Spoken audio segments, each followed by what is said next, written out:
खुशियों से भरा हर दिन हो, प्यार से भरी हर सुबह शाम हो, जीवन की हर बाधा दूर हो और माँ का आशीर्वाद मिले। हमारे सभी दर्शकों को नूपुर शर्मा का नमस्कार और बहुत बहुत स्वागत है आज के भाग्योदय में। आज हम ढेर सारी बातें करेंगे और नवरात्रि तो चल ही रही है, नवरात्रि की भी बातें करेंगे। आज दिन है गुरुवार, तारीख है 10 अक्टूबर 2024 और तिथि है आश्विन मास के शुक्ल पक्ष की सप्तमी तिथि, जो दोपहर 12:32 तक रहेगी और उसके बाद अष्टमी तिथि प्रारंभ हो जाएगी। आज उत्तराषाढ़ा नक्षत्र है और सुकर्मा योग है। अभिजीत मुहूर्त दिन में 11:50 से 12:37 तक है और राहु आज दोपहर 1:40 से 3:07 तक रहेगा। तो राहु काल में कोई भी अच्छे काम करने की प्लानिंग बिल्कुल मत कीजिएगा। और सूर्य आज कन्या राशि पर है और चंद्रमा धनु राशि पर संचार कर रहे हैं। और त्योहार की बात करें तो आज सरस्वती पूजा यानी माँ दुर्गा की 8वें स्वरूप महागौरी की पूजा का दिन है।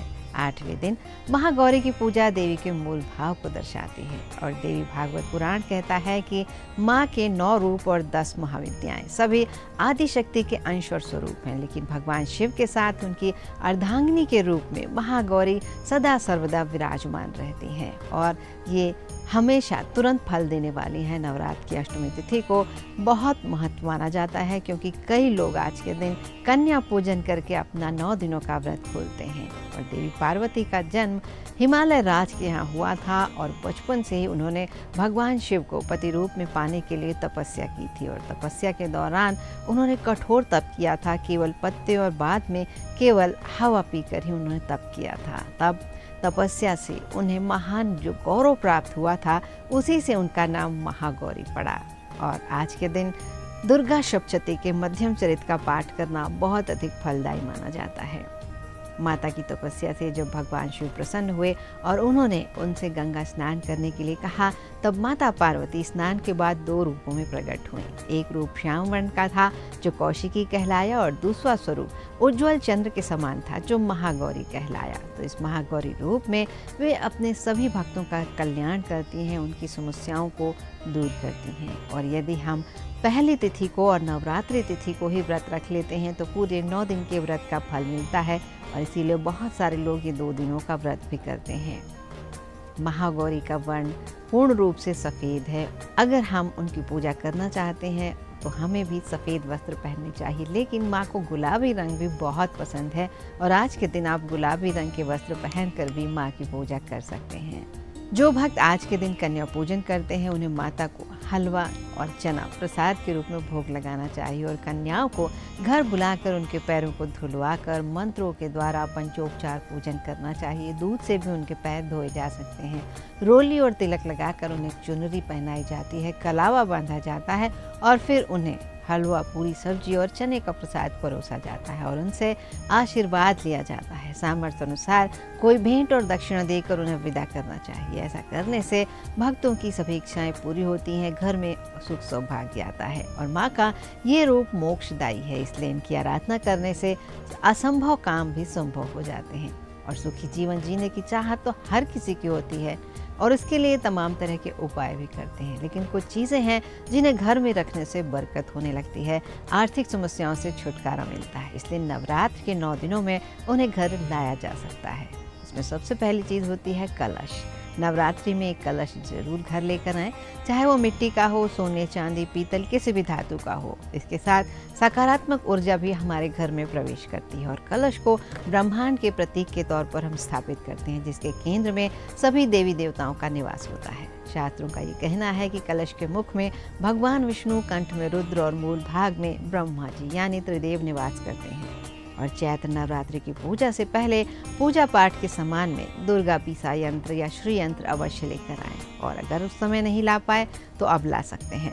मान्यता है कि नवरात्रि में माँ दुर्गा की मूर्ति या तस्वीर के पास ये दुर्गा बीसा यंत्र रखने से धन वैभव की प्राप्ति होती है और ये यंत्र रक्षा कवच के तौर पर भी काम आता है, जो आने वाली सभी परेशानियों से परिवार को और व्यक्ति को दूर रखता है।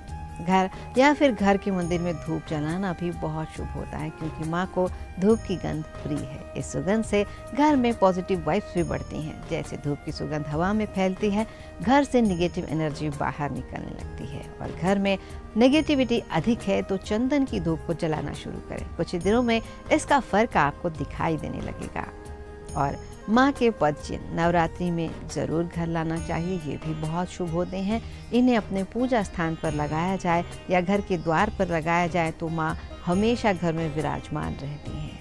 विजय की निशानी होती है माँ की पताका, और अगर लाल रंग की त्रिकोणी पताका या ध्वज खरीदकर इसे नवरात्रि के दौरान अपने घर की छत पर लगाएं या फिर मंदिर में दान करें तो ये हमारी विजय की निशानी होती है। इसका पूजन करें और माँ को अर्पित करना बहुत उत्तम माना जाता है।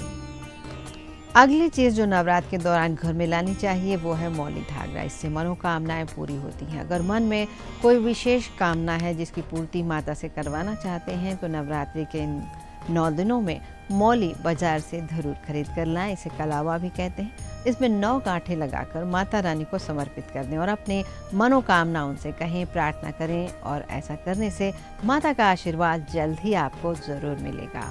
और घट स्थापना के समय हम जौ बोते हैं। यदि नवरात्रि में आप घट स्थापना नहीं कर रहे हैं तो भी जौ को लाकर घर में रख सकते हैं। जौ बोने से घर में धन धान्य की कमी नहीं होती और इससे आप तर्पण भी कर सकते हैं और समृद्धि, खुशहाली और उन्नति का प्रतीक होती है जौ। अगर नवरात्रि के दौरान आप माँ की कोई मूर्ति या तस्वीर घर में लाते हैं तो वो भी बहुत शुभ होती है। नवरात्रि की पूजा में अशोक के पत्तों का बना बंधनवार और अखंड दीपक जलाने के लिए दीपक और घी की ज़रूरत पड़ती है, इसलिए इन चीज़ों को भी घर में ज़रूर लेकर आएँ। अशोक के पत्तों के बिना बंधनवार अच्छा नहीं माना जाता है। ये ऐसे पत्ते होते हैं जो घर में पॉजिटिविटी लाते हैं, नेगेटिविटी को दूर करते हैं। वहीं दीपक और घी की आवश्यकता आरती और अखंड दीपक जलाने के लिए होती है। और इस दौरान बांस का पौधा भी घर में सुख शांति बनाए रखता है। बांस के साथ साथ मनी प्लांट और तुलसी भी आप इस दौरान घर में ला सकते हैं। ये पौधे घर से गरीबी दूर करते हैं और साथ ही माँ लक्ष्मी की कृपा इनसे घर पर बनी रहती है। घोड़े की नाल का भी गांव में बहुत अधिक प्रयोग किया जाता है और अपने गांव के लगभग सभी घरों के दरवाजों पर घोड़े की नाल लटकती हुई देखी होगी। शास्त्रों की माने तो घोड़े की नाल गुड लक का संकेत होती है और इसे सुख समृद्धि के लिए शुभ माना जाता है।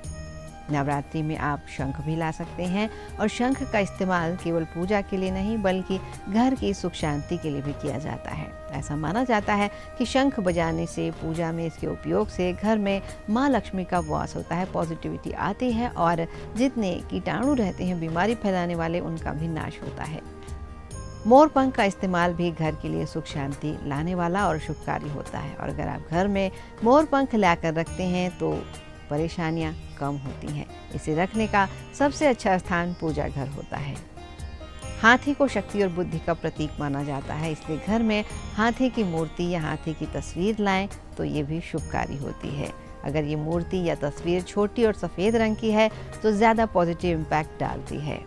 इसके अलावा नवरात्रि के दिनों में मिट्टी से बना एक छोटा सा घर या मकान खरीद कर लाएं और उस मकान को माता के पास रखें। 9 दिनों तक माँ दुर्गा की पूजा करें और इससे आपकी प्रॉपर्टी खरीदने की अगर इच्छा है तो उसके योग बनने लगेंगे और घर में धन की कमी कभी भी नहीं रहेगी। ऐसा करने पर परिवार में रहने वाले सभी सदस्यों के बीच मनमुटाव की स्थिति यदि होगी तो वो भी समाप्त हो जाएगी।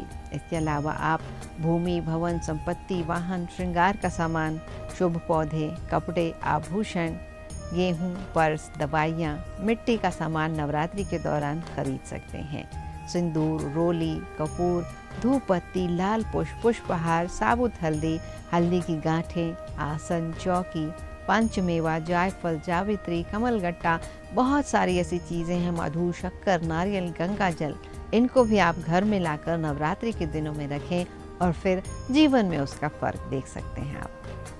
और आइए अब ज्योतिष के एक बहुत ही ख़ास योग की बात करते हैं। योग का नाम है गज केसरी योग, जो आपने कई बार सुना होगा। ज्योतिष शास्त्र में बताया गया ये एक ऐसा राजयोग है जिसका मतलब है हाथी के ऊपर सवार सिंह। इस योग का बहुत ही शुभ और उत्तम फल बताया गया है, क्योंकि इसका निर्माण तब होता है जब गुरु और चंद्रमा की खास स्थिति बनती है। गुरु और चंद्रमा जब किसी राशि में साथ बैठे होते हैं या फिर गुरु जिस राशि में होते हैं उस राशि से चौथे, सातवें और 10वें घर में चंद्रमा हो तो गज केसरी योग का निर्माण होता है। ये योग जिस व्यक्ति की कुंडली में होता है वो गुणवान, ज्ञानी और उत्तम गुणों से भरपूर होता है। दूसरे शब्दों में चंद्रमा से 1, 4, 7 और 10 भावों में गुरु की स्थिति गज केसरी योग का मूल आधार है। अगर चंद्रमा के साथ चंद्रमा से चतुर्थ भाव में या चंद्रमा के ठीक सामने या सप्तम भाव में या चंद्रमा से दशम भाव में अगर देवगुरु बृहस्पति विराजमान है तो ये गज केसरी योग है। इससे जीवन में अपार सफलताएं मिलती हैं। गज केसरी योग व्यक्ति को उच्च शिक्षा दिलाने में, ज्ञान में निपुणता हासिल करने में मदद करता है। इस योग से जातक को धन, संपत्ति और सौभाग्य की प्राप्ति होती है। करियर में उन्नति, व्यवसाय में सफलता भी दिलाता है ये खास योग। अगर किसी व्यक्ति के पहले भाव यानी लग्न भाव में गज केसरी योग बनता है तो वो जातक कोई नेता या अभिनेता हो सकता है। ऐसे जातक को देखने के लिए लोग बहुत उत्सुक रहते हैं और साथ ही उसका लाइफस्टाइल राजाओं के जैसा रहता है। इतना ही नहीं, इस योग के प्रभाव से जातक किसी गलत रास्ते पर नहीं जाता है। अगर किसी की कुंडली में गज केसरी योग दूसरे भाव यानी धन भाव में बनता है तो ऐसे जातक का जन्म किसी उच्च घराने में होता है। ऐसे लोगों की बातों को भी लोग बहुत गौर से सुनते हैं। उनके पास धन की कभी कोई कमी नहीं होती। जिन लोगों की कुंडली के दूसरे भाव में गज केसरी योग बनता है ये जातक कुशल वक्ता होते हैं और गुरु धर्म का भी कारक है। ऐसे में धर्म से जुड़े क्षेत्रों के वक्ता या प्रबंधक भी ये लोग होते हैं। अगर किसी जातक की कुंडली के तीसरे भाव में गज केसरी योग बनता है यानी पराक्रम भाव में तो उस व्यक्ति के साथ साथ उसके भाई बहनों के लिए भी काफ़ी अच्छा होता है। इस योग के प्रभाव से जातक के भाई बहनों को भी उच्च पद प्राप्त होता है। इस योग वाला जातक बहुत पराक्रमी और मान सम्मान पाने वाला होता है। और अगर कुंडली के चौथे भाव में गज केसरी योग बनता है तो ये जातक अपनी माँ से बहुत प्यार और लाभ हासिल करते हैं और ऐसे जातक प्रॉपर्टी की भी इनके पास कोई कमी नहीं रहती। भूमि, वाहन, वावन और नौकरों का इन्हें सुख मिलता है। रहने के लिए अच्छा घर होता है। और अगर पंचम भाव में गज केसरी योग बनता है तो ये लोग बुद्धि के बल पर धन कमाते हैं। इन लोगों के पास दिमाग बहुत होता है, बुद्धिमान बहुत होते हैं। ये लोग अच्छे स्कूल टीचर या फिर वैज्ञानिक भी बन सकते हैं। इतना ही नहीं, ऐसा व्यक्ति कोई उच्च कोटि का लेखक भी बन सकता है। और इतना इसके साथ साथ संतान भी इनकी उच्च पदों पर आसीन होती है। अगर किसी जातक की कुंडली के छठवें भाव में गज केसरी योग बनता है तो ये छठे घर में आकर थोड़ा सा कमज़ोर पड़ जाता है, क्योंकि ये अतिरिक्त भाव कहलाते हैं और ये लोग शत्रु से थोड़ा दब कर रहते हैं और उनका स्वास्थ्य भी थोड़ा नरम गरम रहता है। सातवां भाव जीवन साथी का भाव है और अगर इस गज केसरी योग इस भाव में बनता है तो ये लोग उच्च पद पर आसीन होते हैं। जीवन साथी को भी उच्च पद मिलता है। ऐसे लोगों की शादी किसी बड़े घराने में होती है और उनका जीवन साथी भी उच्च विचार वाला होता है।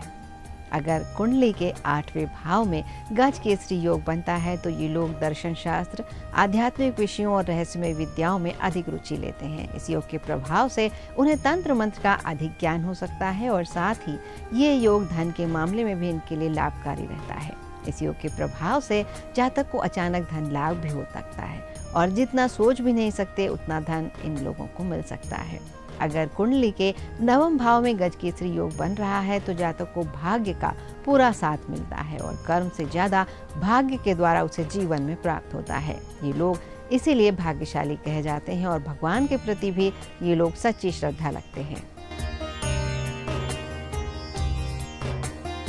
अगर किसी जातक की कुंडली के 10वें भाव में गज केसरी योग बनता है तो वो व्यक्ति को उच्च पद तक ले जाता है और साथ ही ये पिता के लिए भी काफ़ी अच्छा होता है और पिता के साथ बॉन्डिंग भी अच्छी होती है। इस योग के प्रभाव से पिता को भी उच्च पद मिलता है और जातक भाग्य से ज़्यादा कर्म को महत्व देता है और समाज में उसे मान सम्मान भी मिलता है। अब बात करते हैं कुंडली के 11वें भाव की। अगर यहाँ पर गज केसरी योग बनता है तो ऐसे व्यक्ति की आय काफ़ी अच्छी रहती है। ऐसा व्यक्ति आय के एक से अधिक स्रोत वाला होता है और उनसे धन कमाता है। इन्हें कम मेहनत करने पर ही अधिक धन हासिल हो जाता है और इन लोगों की आय काफ़ी अच्छी रहती है। और गज केसरी योग अगर किसी व्यक्ति की कुंडली के 12वें भाव में बनता है तो यहाँ पर ये थोड़ा सा कमज़ोर पड़ जाता है। ऐसा व्यक्ति धर्म कर्म के कामों में काफ़ी धन खर्च करता है, लेकिन ये अपने घर से दूर जाकर ही सफलता प्राप्त कर पाते हैं। तो ये कुंडली के 12 भावों में गजकेसरी योग कैसा फल देगा, इस पर हमने बात की। सभी कष्टों का हरने वाली, रोगों से मुक्त करने वाली माता दुर्गा हमेशा आपके ऊपर अपनी कृपा बनाए रखें, आपकी हर मनोकामना पूरी हो। माँ दुर्गा से यही विनती है। और आज महाअष्टमी के दिन आज के भाग्योदय से यही अनुमति दीजिए। आपसे फिर मुलाकात होगी कल सुबह 8:30 पर। तब तक के लिए आप सभी को नमस्कार।